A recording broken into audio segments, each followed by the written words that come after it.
بسم اللہ الرحمن الرحیم۔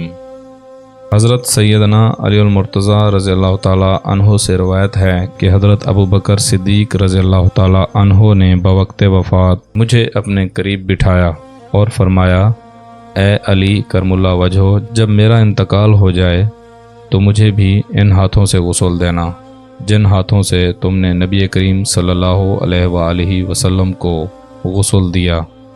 اور مجھے روضہ انور کے پاس لا کر رکھ دینا اور عرض کرنا، یا رسول اللہ صلی اللہ علیہ وآلہ وسلم، ابو بکر آستان عالیہ پر حاضر ہوا ہے، اگر اجازت ہوئی تو دروازہ کھل جائے گا اور مجھے اندر لے جانا، ورنہ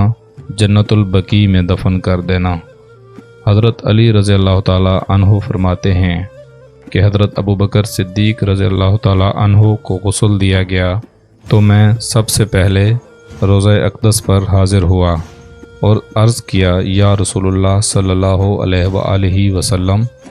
یہ ابو بکر رضی اللہ تعالیٰ عنہ حاضر دربار ہیں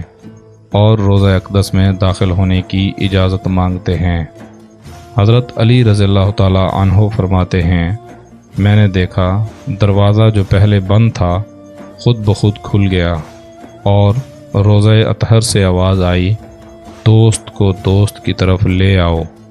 کیونکہ دوست دوست کا مشتاق ہے۔